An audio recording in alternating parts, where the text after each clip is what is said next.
Hello everyone, welcome back to my channel. Today for a change the video will be from inside, but the topics will be from many different countries. We will start with South Africa, then I will follow it, the news I will follow with the comment from someone who is from Kenya, from Africa. We will go to Switzerland for a moment because there is a Swiss surprise. Yes, new/old idea. Sanctions against Russia. Now this one is coming from Switzerland. And then we will go to Poland and I will tell you how the visit of Prime Minister of India, Modi, looked like in Poland.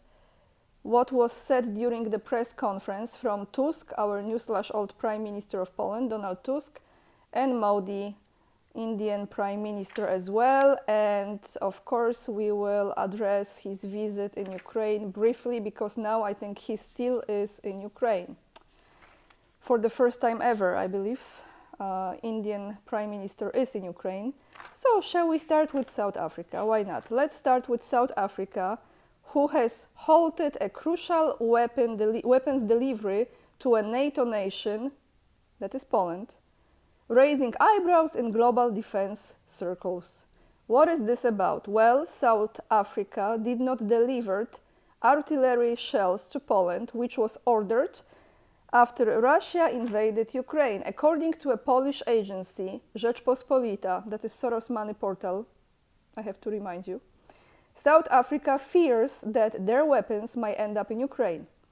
Poland has ordered 50,000 artillery rounds from German arms company Rheinmetall in 2022.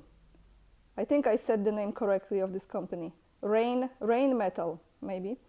As of August 2024, the Polish army has not received the ordered ammunition. Poland's Ministry of Defense terminated the contract on August 20th, 2023, last year, due to the subcontractor issues. South Africa's Rheinmetall Denel, I think that's how you say, subsidiary of Germany's Rheinmetall, was manufacturing shells. Ukraine works with Germany's Rheinmetall for equipment repairs and production of armed vehicles. I think finally vehicles, I said it correctly. Poland says it needs at least 1,155mm artillery shells for defense against potential Russian attacks. So this is what's going on, and of course the outcome of it is South Africa is thinking and Poland is accusing South Africa of siding with Russia. On that note, it's good to have a comment from someone from Africa whose name is Samoris. Samoris Hebo put out the comment under my video yesterday and says, "My name is Samoris. I am from Kenya. This is in East Africa. I have wanted to move to Russia since 2022. I have learned Russian by myself and I can now speak." The previous video, which is the one in which I was talking about the decree that Putin signed about making it easier for foreigners to move to Russia. So that video. The previous video was my best news from you. Here is a sentence that is a little bit hard to read, but I think you will get the point even with the mistakes. This will help me, that decree, this will help me as here in Africa, nothing from the West is controlled, everything culture is practiced here. I just hate it. So, in a nutshell, Samoris wants to move to Russia, and I congratulate you, someone from Africa learning Russian by yourself, and if you can speak it now, fantastic. Congratulations. It's not an easy, it's easier language for the Slavic people like myself, but still the alphabet is different, so for someone like you, it's completely different language. It's very challenging to learn. Modi. Shall we start with Modi? Yes, and then we go to Switzerland. So Modi was visiting Poland yesterday. Now he's in Ukraine. And this is what was said during the press conference. The article comes from TVN24, TVN24. Tusk and Modi talked about issues that excite the world today, the whole world today. Indian Prime Minister Narendra Modi met with Donald Tusk. During the joint conference, both noted that relations between India and Poland are getting better. The Prime Minister announced that the status between the countries would be elevated to a strategic partnership. In the afternoon, Modi is to meet with President Andrzej Duda, which already happened because this is yesterday.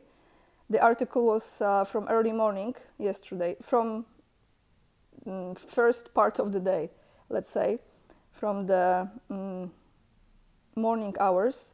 The head of the Indian government also wants to meet with the former Deputy Prime Minister and former Minister of Finance Leszek Balcerowicz. I'm not going to comment about this person because that's a story for a completely entire video, and what has been done economically to Poland when he was the Minister of Finance, okay, Leszek Balcerowicz.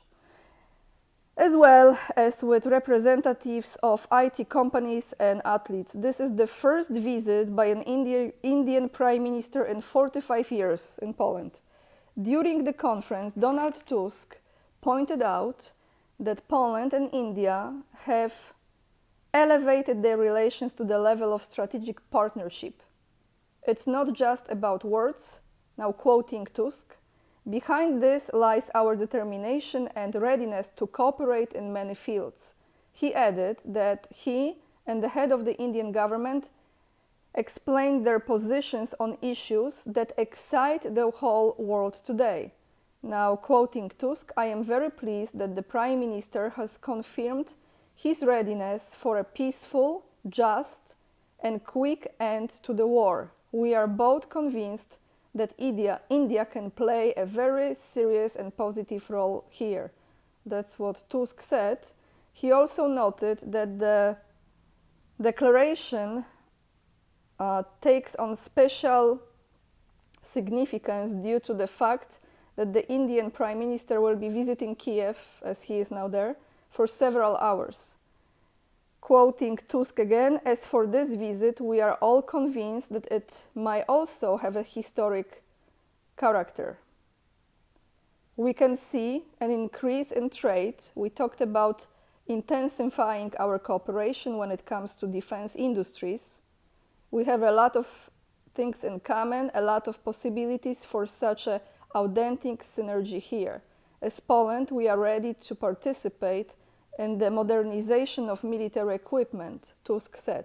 He noted that he was pleased with the close cooperation also in the area of new technologies.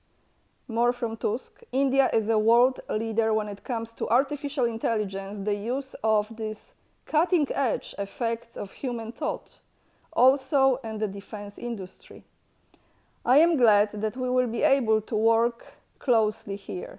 Thank you for the invitation to Poles, Polish companies, Polish scientists to India.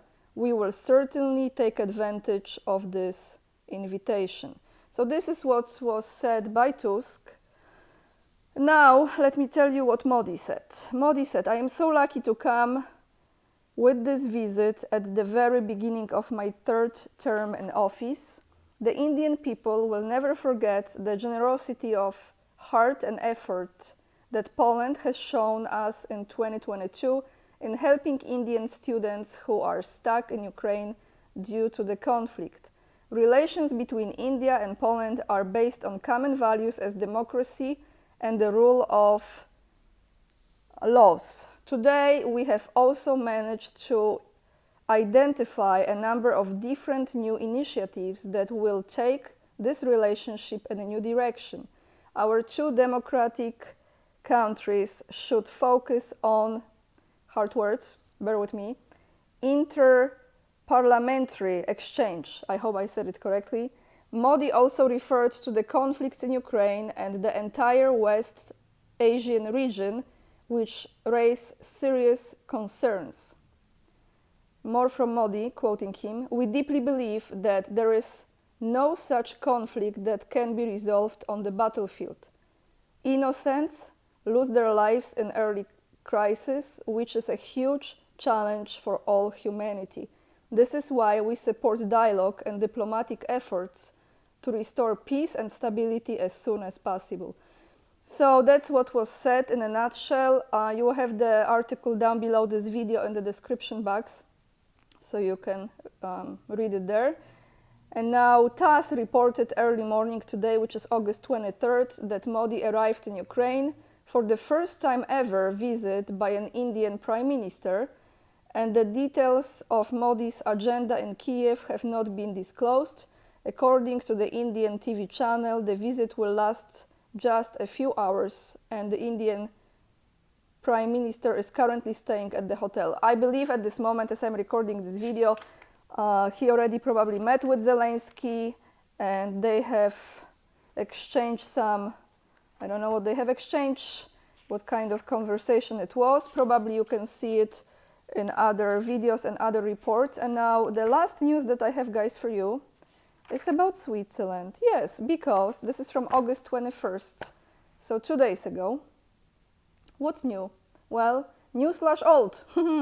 Switzerland adopts new measures of 14th package of EU sanctions against Russia. These measures will take effect on August 22nd, so this coming Tuesday.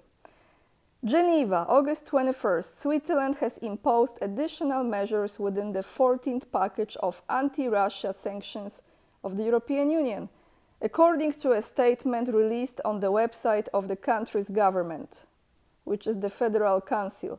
These measures will take effect on August 22nd. On July 9th, 69 individuals and 47 entities were already added to Switzerland's sanctions list. These include a clarification of the bans on Russian diamonds, making them internationally harmonized. Earlier, the EU allowed import of certain types of diamonds, originally from Russia, within the 14th package of sanctions. The Federal Council has also extended the deadlines for granting exemption permits with regard to the withdrawal of investments from Russia. The aim is to ensure that Swiss companies can legally terminate their business activities in Russia. On June 24th, the EU adopted the 14th package of sanctions against Russia, which envisages, I really mispronounced this word, this package has restrictions on 116 Russian individuals, so which has restrictions on this number of Russian people, 116 people, and legal entities. The EU also introduced sanctions on export of dual-use items and technologies against 61 firms from countries outside the community, including Kazakhstan, Kyrgyzstan, China, the United Arab Emirates, and Turkey. So there you have it, guys. I think they are running out of the ideas because, you know, it's getting, at this point, it's really getting boring. Because where is Russia going to sell the diamonds? China, India, Asia. I mean, many countries know to sell the diamonds. I don't think this is a problem. But that's all I have for you today, everyone. All the links you find down below in the description box. Thank you so much for all your support. Thank you so much for your comments. I read them all. I really appreciate them so much. And as you can see, we are informing one another what's going on in your countries. And if anyone is watching me from Switzerland or India or Russia, and I know there are some people actually from Ukraine as well, you can put in the comments down below your thoughts as well. It's always good to know from the insiders, because the media we can't trust. Thank you for hitting the like, subscribing to my channel, and also for all your donations on PayPal, Buy Me a Coffee, fundraiser, following me on Instagram, and thank you guys for buying the book that I collaborated on with Scott Ritter, covering Ukraine, the Scott Ritter interviews through the eyes of Anya Kay. I cannot answer your questions about the time of the delivery. You have to contact the publisher or Amazon directly. But like I said, if you're thinking to buy, this is the time, because you never know how long it will be out there. So with this being said, lots of love, and remember, we are the leading edge and we are saving humanity. Bye everyone.